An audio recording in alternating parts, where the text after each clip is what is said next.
पद्ममध्यवसिते वद पद्मनेत्रे श्रीपद्महस्तचिरपूजिते पद्मपादे श्रीपद्मजातजननी शुभपद्मवक्त्रे श्रीलक्ष्मीभक्तवरदे तव सुप्रभातम्।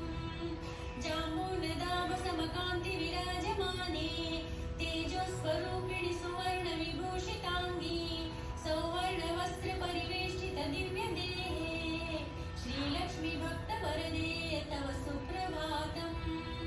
सर्वार्थसिद्धिदे विष्णुमनोनुकूले सम्प्रार्थिताखिलजनावन दिव्यशीले दारिद्र्यदुःखभयनाशिनि भक्तपाले श्रीलक्ष्मीभक्तवरदे तव सुप्रभातम्। चन्द्रानुजे कमलकोमलगर्भजाते चन्द्रार्कवह्निनयने शुभचन्द्रवक्त्रे हे चन्द्रिका समसुशीतलमन्दहासे श्रीलक्ष्मीभक्तवरदे तव सुप्रभातम्।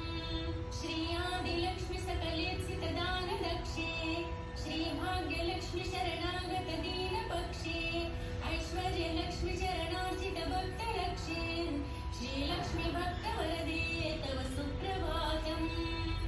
श्रीधैर्यलक्ष्मि निजभक्तहृदन्तरस्ते सन्तानलक्ष्मि निजभक्तकुलप्रवृद्धे श्रीज्ञानलक्ष्मि सकलागमज्ञानदात्री श्रीलक्ष्मीभक्तवरदे तव सुप्रभातम्। सौभाग्यदात्री शरणं गजलक्ष्मि पाहि दारिद्र्यध्वंसिनि नमो वरलक्ष्मि पाहि सत्सौख्यदायिनि नमो धनलक्ष्मि पाहि श्रीलक्ष्मीभक्तवरदे तव सुप्रभातम्।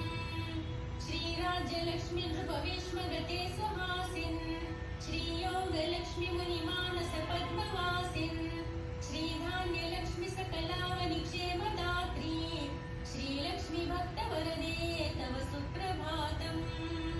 श्रीपार्वती त्वमसि श्रीकरिशैवशैले क्षीरोदरे त्वमसि पावनि सिन्धुकन्या स्वर्गस्थले त्वमसि कोमलस्वर्गलक्ष्मी श्रीलक्ष्मीभक्तवरदे तव सुप्रभातम्। गङ्गा त्वमेव जननी तुलसी त्वमेव कृष्णप्रिया त्वमसि भाण्डिरदिव्यक्षेत्रे राजगृहे त्वमसि सुन्दरि राजलक्ष्मी श्रीलक्ष्मीभक्तवरदे तव सुप्रभातम्।